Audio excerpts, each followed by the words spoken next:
दोस्तों नमस्कार। दोस्तों, हिंदू मुस्लिम शब्द क्या इस देश में एक ऐसा पॉलिटिकल आइडिया है जिसके आगे कोई इंफ्रास्ट्रक्चर, किसी भी देश की कोई जरूरत कोई मायने नहीं रखती है।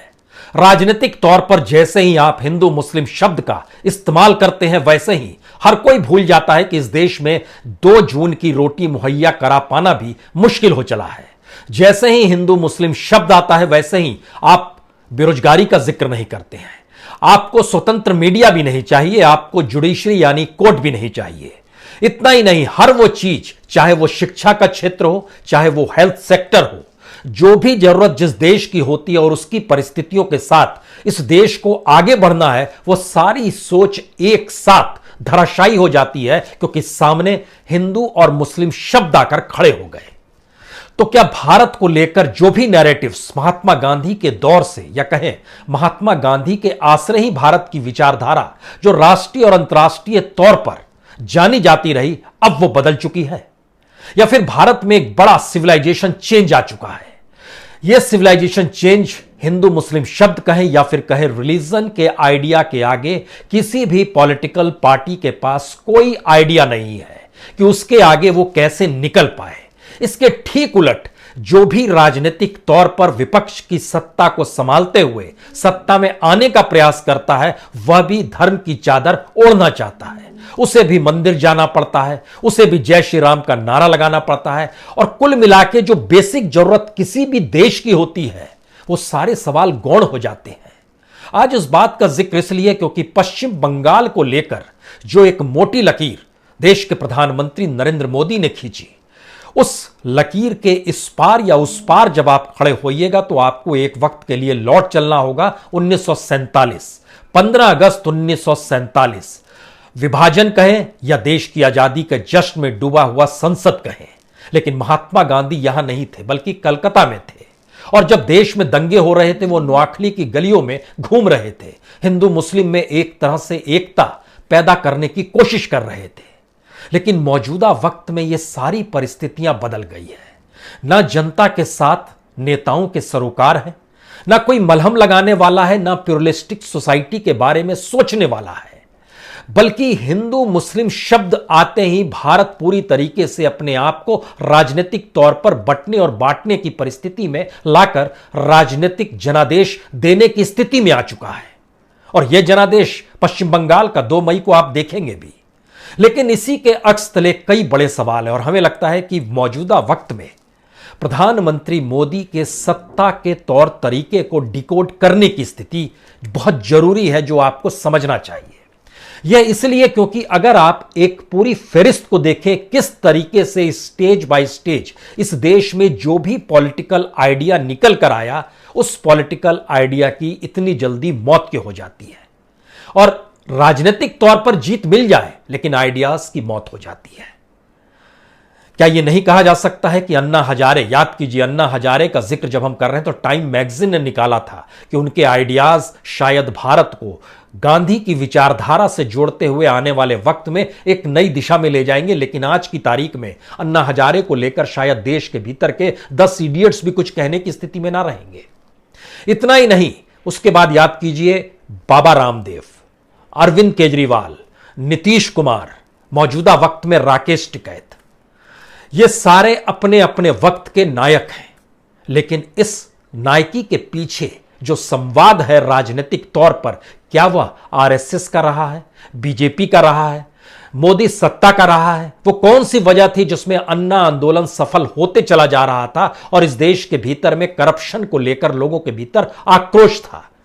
हालांकि उसके बाद चुनाव में अरविंद केजरीवाल चुनाव जरी जीत गए, लेकिन जरा उनके भी तौर तरीके को समझिएगा तो वह भी तौर तरीके पूरे तरीके से नरेंद्र मोदी की लीक पर चलने वाले ही थे। नरेंद्र मोदी के पोस्टर देश भर में चस्पा थे तो अरविंद केजरीवाल के पोस्टर दिल्ली भर में चस्पा थे। प्रचार प्रसार कुछ उसी तरीके का था।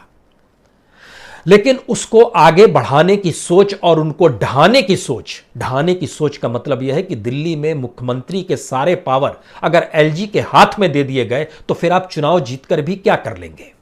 इसी तरीके से एक वक्त बाबा रामदेव को याद कीजिए, उनको सफल बनाने के पीछे कौन खड़ा था, और वो सफल भी हुए और इस देश के लोगों की भावनाओं के साथ भी आगे बढ़ते चले गए।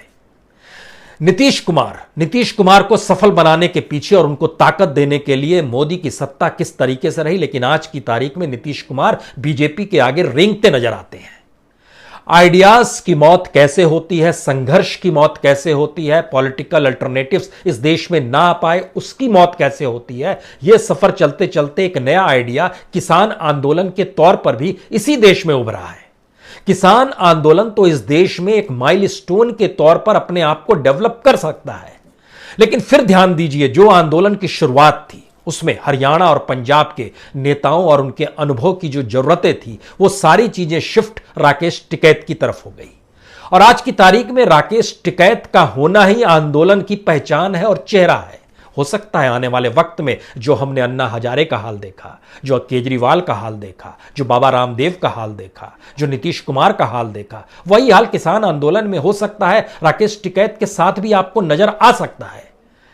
यह स्थिति के ठीक समानांतर हमें लगता है कि जब आप हिंदू मुस्लिम यानी धर्म के प्रयोग, वह भी राजनीतिक प्रयोग की दिशा में जाते हैं, तो इस देश के भीतर में कौन सी पॉलिटिकल पार्टी है और कौन सा नेता है जो यह सोचे कि दरअसल धर्म के आइडिया को, जिसे नरेंद्र मोदी ने पश्चिम बंगाल में राजनीतिक प्रयोग खुले तौर पर इतने तेवर और तीखे तरीके से किया कि वहां के वो पूरे थ्रेड टूटते चले गए और लोगों के भीतर यह स्थिति आ गई कि उनका नायक नरेंद्र मोदी है, ममता बनर्जी का जिक्र नहीं है कहीं पर। इसके ठीक स्थिति में एक चीज और समझिए, हम लोग किससे आस लगाए रहते हैं और उनका योगदान भारत की राजनीति में क्या है। अगर इसको आप पलटना शुरू करेंगे तो आपके जहन में एक शून्यता आ जाएगी। राजनीतिक तौर पर एक ऐसा वैक्यूम है भारत के भीतर में कि आप किससे आस लगाए हुए हैं। आप लालू यादव के बेटे तेजस्वी से आस लगाए हुए हैं। लालू यादव का एक योगदान था, तेजस्वी का क्या योगदान है यह भी एक सवाल है। आप मुलायम सिंह के बेटे अखिलेश यादव से आस लगाए हुए हैं, या ये लोग कुछ भी करते हैं तो लगता है कुछ तो हो जाएगा, या फिर बाल ठाकरे के बेटे उद्धव ठाकरे से आप आस लगाए हुए हैं। बाल ठाकरे का संघर्ष हो, मुलायम सिंह यादव का संघर्ष हो, लालू यादव का संघर्ष हो, या फिर शिबू सोरेन का संघर्ष हो, उनके भी बेटे हेमंत सोरेन मुख्यमंत्री हैं, तो क्या जरा सा परिवर्तन इस देश के भीतर में लगता है कि गंगा यहीं से निकलेगी? तो देश क्या इतना असहाय हो चला है? और विडंबना इस देश की यह हो चली है कि धार्मिक तौर पर जो राजनीतिक प्रयोग मोदी सत्ता कर रही है, उसने जब चाहा जिसे चाहा और आरएसएस के सहयोग के जरिए जिसे जिस रूप में उठाया और कुछ वक्त के बाद उसे ढा दिया, तो वो पूरे आइडियाज ही ध्वस्त होते चले गए।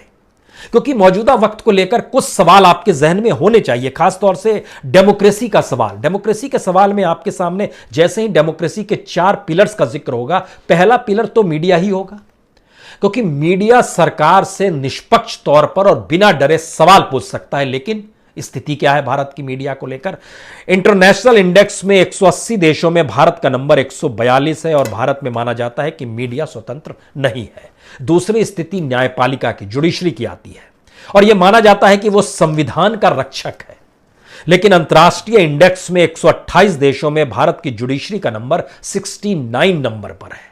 यानी कॉन्स्टिट्यूशन की रक्षा के लिए सुप्रीम कोर्ट की मौजूदगी या जुडिशरी से होने वाले फैसलों की परिस्थिति को भी अंतर्राष्ट्रीय इंडेक्स में जगह शुरू में नहीं मिलती है और 69 पर मिलती है, जबकि दुनिया की सबसे लार्जेस्ट